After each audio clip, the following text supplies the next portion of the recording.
Bangladesh.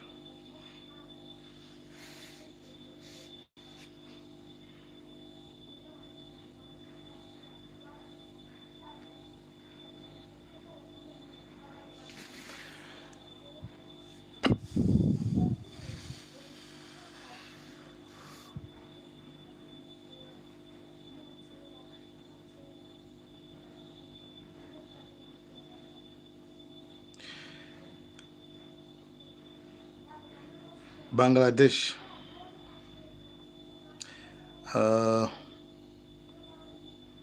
No, guys. The voter. Oh. Anyway, just a quick one. Chifoja mabizi. Tumangofuna tingolongoso nako ka zimezi kuchitika ku Bangladesh. Ku Bangladesh ndikuona kuti kwavuta kwambiri. And Sheikh Hasina amene ali prime minister kumeneko ku Zimayi uja ndithu wathawa kusiya nyumba ndithu kupanga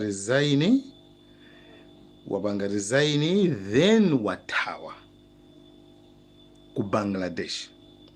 Kuli mademo ndithu panopa titha kumati anthu almost 300 amwalira chifukwa Sunday lokha anthu 150 amwalira. Ndeno zikupeza kuona kuti anthu ayisetsa ndithu komano funso ndikumati why tifati kungoonatu Bangladesh. Anyway, ku UK so kuli zimademo zokha zijaso komano panopa tikukamba za Bangladesh. Why Bangladesh anthu akumacha? Why especially ndi ma student? For kani yamba ndi ma student ku Bangladesh. Kuli system ina yake machira kuti quota system ndika system kakuipa kwambiri. Quota system ndijani? Quota system ndika system kamene kama gawa kama ika limit pa chilichonse chokhuzana ndi boma. Makoleji kaya ogwira ntchito amayika limit kuti limit imene ikangokwana basi ndikuti palibenso amene angatanso angalowe, kaya wakhoza bwino kaya wakhoza motani basi iwenso ungalowenso imeneyo imakhala yatseka njira imene imakhala yatsekapo. That's a quota system. Ndiye kaya ufuna ntchito mboma komano limit imene iwo anu ake wayika ndiye kuti ngati yakwanira iweka ka iweyo ukuyenera kuti ntchito ipeze amadula amayika chitseko. Nde kastima kamene kaka anyway ku Malawi inaliponso kalelo komano inathetsedwa. Ku Malawi inayi quota system komano inathetsedwa. Pamene ku Bangladesh system inalipobe. Nde ma student anaya kumacha kuti nde chifoti komanso china chimene amanga choti prime minister anatseka internet, kubana internet kuti anthu asapange posti asatane. Nde anthu aja anapitiriza kupanga mademo aja mpaka panapeza kuti anthu ambiri amwalira. Nde prime minister angoona zoti apa nkhani isigwira, anangopanga resign ndikuthawa kukwera ndege nkupita ku India.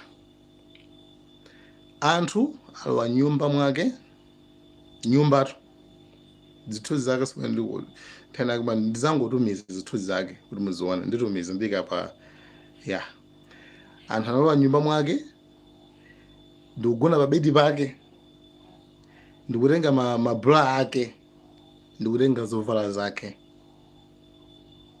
nyumba mwakemo mwa prime minister muno wake wathawa anthu anapita ku parliament kumakasula chamba kumene koko ndi nkhani yaku Bangladesh. Ati bwanji simukulemba chichewa oluchiyawo amalawini aifakepta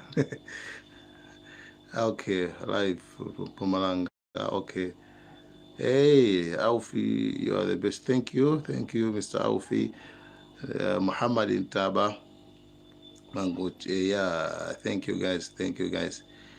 Yeah, Mesa Piri Kome Gujobek live from Mozambique. Jonas Antonio, yo, yeah, Antonio Ferrer, okay, yeah, Lucy, thank you guys. Magwana Ibra Douglas Juma Soja Henry Sadala Aufi Sheikh Muhammad Taba Henry Sadala, yeah guys, thank you so much. Ero guys, ndi nkhani zimene zili ku Bangladesh ndiye kwa amene siti mamvesesa kwambiri chifukwa cha mabize mafanda mange video inetu ndipange post ndiye chifukwa cha mabize angochita moti kwambiri komabe tiye sasa ndithu kuti ndikutumizeni zithuzi zimene zikuchitika ku Bangladesh. Anthu amafika potopa kuti atopa basi akatopa basi amalolera kuti chilichonse chichitike.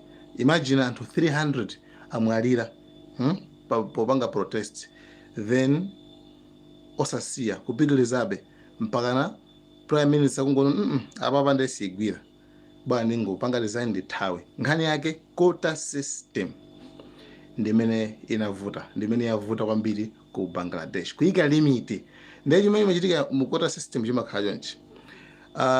Mukudziwa kale kuti anthu amboma aja ine azibale awo ku sukulu kuja anthu amakhala azibale awo aziphunzitsi ahedi ndani ndi amene amalowa kumene kujako sangatenga anthu ena pokhapokha amene azibale awo.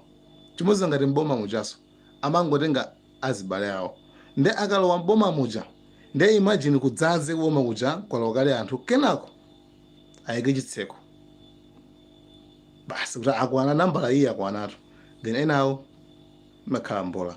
Ndi that's a quota system imene imachitika ku Bangladesh. That's why anthu analusa kuti at least masukulu makoleji anthu ndithu azilowamo posatengera kuti awadzatani posatengera kuti nambala yakwana basi. Zopanga nambala zija ndimana ngati ndi chinyengo kumene sikuthandiza anthu. Imagine system, okay, system example yabwinonso mwina titha kuyika ngati kumbali yokhuzana ndi aziyabanga amati za loto chanchani zimene zichazo kuba kumene anthu amaba masiku anowa amapanga chonchi akuti ugule tikiti ya 1000 ugula tikiti ya 1000 madzulo akumaulutsa munthu amene wawina 50,000 ndiye mukuganiza kuti anthu amene agula tikiti masanawo ndi anthu angati? Tingoyika pa anthu 500 kapatingeko pa anthu 1000 aliyesa agule tikiti ya 1000 maona kabogambo kana kedzulo kabanga wakiseka amene ujaka you see nde anthu agule 1000 tikiti tikiti ya 1000 iyo mango basi usiku wake awura akulutsa munthu amene wawina munthu yampasa 50,000 amene wawinayo nde anthu 1000 aja simukuzoza kuti company ndiyapanga ndalama zingati. Company yapanga 1 million malayi kwacha nde ngati yapanga 1 million malayi kwacha iweyo achakangoja sabo 50,000 akampase munthu mmodzi. Ndalama amene amapasa munthu uja soti imakhala chukula kwa iwo aja imachikhala chukula mwasonkha ndino yo anthu ndi imene ndi one of the businesses business amene amafuna anthu obunta kuti mitawo sigwira business imakhala magulu ndi limit imene yoyo ndi imene imakhala kuti kuberana osanayika limit pa zinthu zoti aliyense wasonkhapo yayi fa kuna kuli ko 50 masonkha okuboma ko misonkho tipakhala kusonkha ndi wina akuyikira limit kuti basa pakwana ku sukulu kufi basa akwana tseke mosemo angolowa okha amene akumene kosigwira. Thank you guys so much. Dakuyandirani kwambiri athokoza kwambiri kuti ayi munabwera pa live, mutaona kuti pali live ngakhale sineke notice iliyonse, komano guys imakunyadirani kwambiri, and ma program still akubwerabe chabuti apa panangobizika pang'ono, koma zikakhazikika tibwera. Guys, thank you so much guys. Malawian cameras about Ibrahim Jamal. Okay, umakwana. Okay, thank you Ibrahim Odeta Yohane watching from Malawi. Okay, yeah, I hope madam wamenewo achitika Malawi baidi. Okay, Musambota bana ipangeni post Musambota. Okay, from David. Okay, thank you guys, athokoza guys, timakunyadirani sono kwambiri guys. Thank you Malawian cameras.